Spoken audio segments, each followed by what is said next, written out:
What's going on, ladies and gentlemen? It is Future Knight Eric here, back with another video, and today's video is more of a discussion, but it also doubles as a deck profile.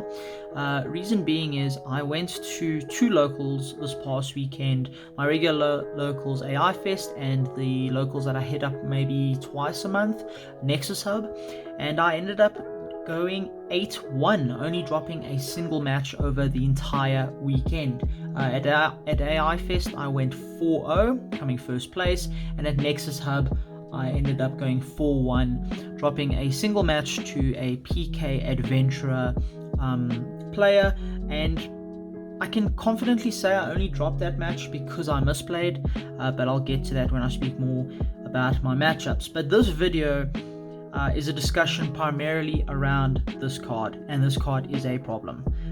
Skill drain is absolutely ridiculous, and I can confidently say every single time I flip this card, I won that duel.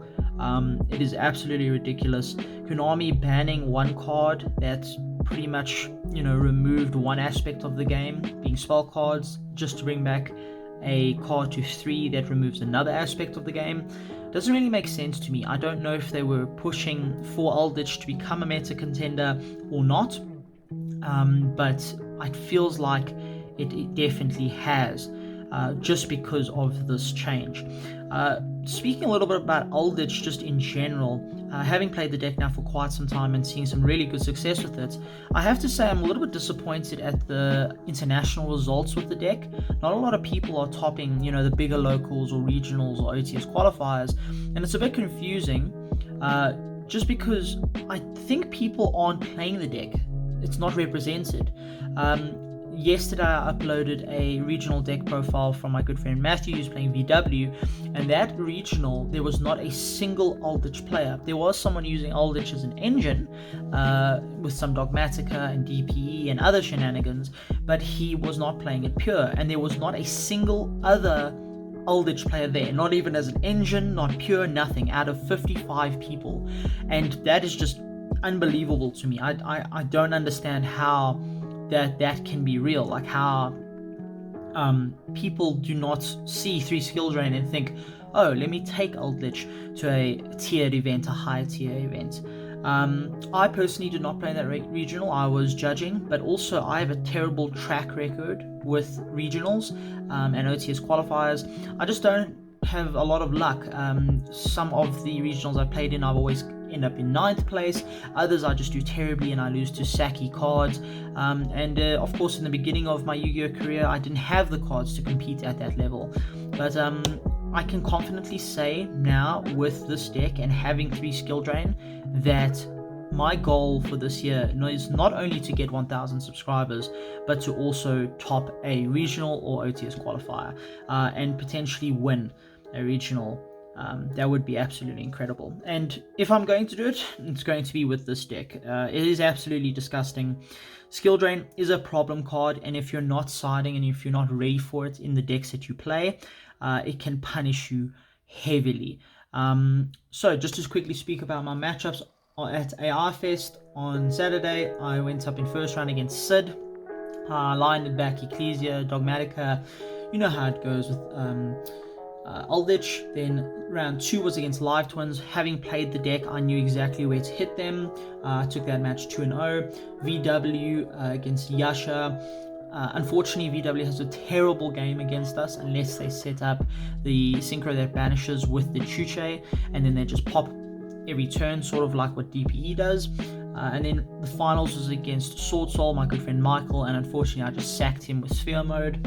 And then I took that entire tournament, only dropping 1 game to the Shadol Invoke Dogmatica player, but I ended up taking that match.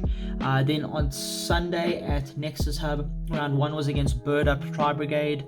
I took that 2-1. The game that I dropped, he had Zeus with 2 DD Crows in hand, and Golden Lord just dies to DD Crow. Round 2 was against, I believe, Sky Striker. Very, very rough matchup. It was going second Sky Striker, main decking Evenlies and Lightning Storms. So I did drop a game to him, but I ended up taking the match 2-1. Round 3 was against Yasha, again Flex Gaming, playing Virtual World, and again I 2-0'd him, just because again the deck just grinds against him way too well. Round 4 was my only loss. That was against Andrew, playing Phantom Knight Adventurer DPE, and the only reason I lost was a misplay. I summoned my Golden Lord in attack position off of my Elixir, and he had droplets, and all he had on board was a Brave token and a Celestial.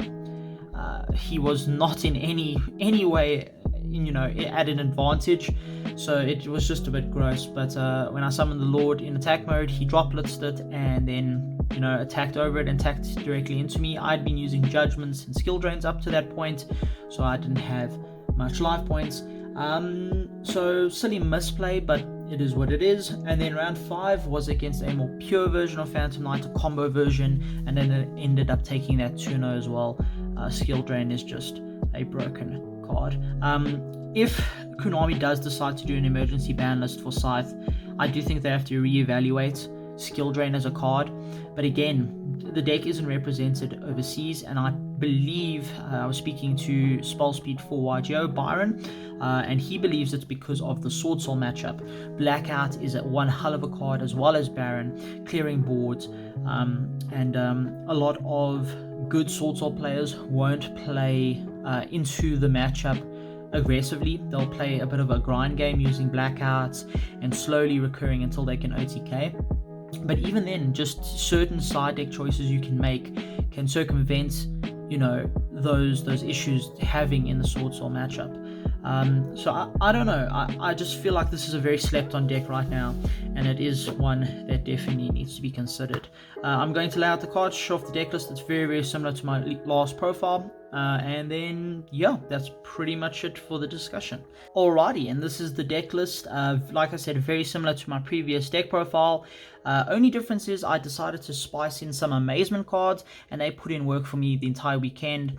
Oftentimes I would summon the administrator under skill drain, so I couldn't use its access code, Esk effect, or the equip effect.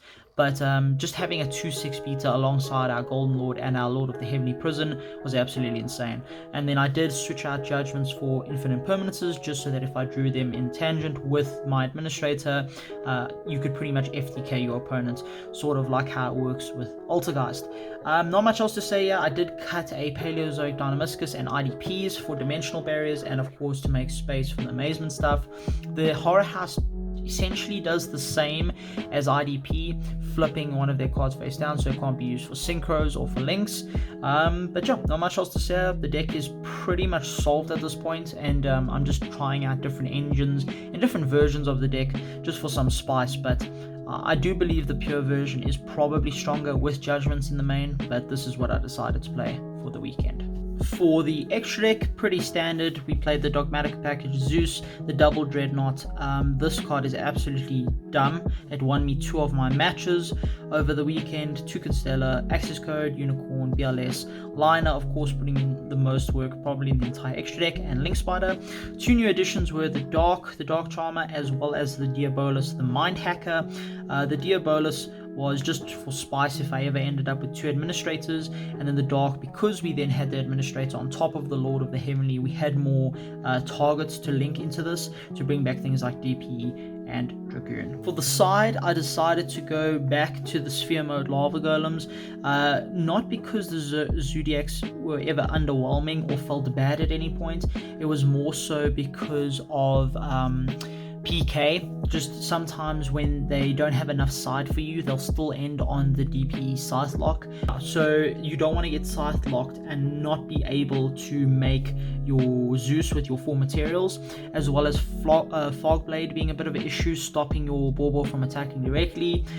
Blackout, of course, it forces out the Blackout, which is sort of the whole point beforehand, but things like PK, the Fogblade has no use against your back row, so it's literally there just to stop the Bobo. So instead of playing cards that make my opponent's cards live, I would rather play cards that just completely wipe the board.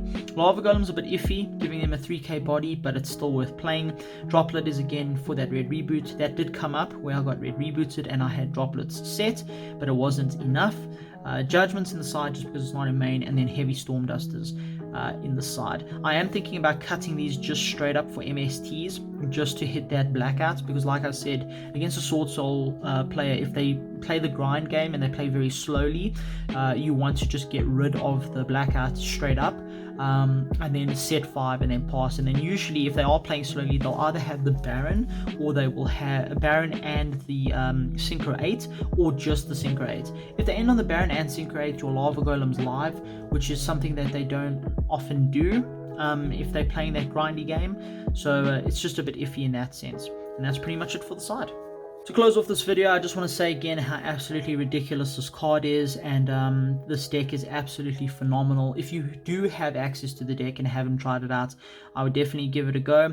Yes, it makes your opponents very salty, and it is quite cancerous, but at the end of the day, it's a deck that I find a lot of joy in playing, and it's very, very fun for me. Yeah, I hope that whoever watches this video and picks up the deck sees the same success and enjoys the deck as much as I have. Alright, ladies and gentlemen, this is Future Knight, signing out.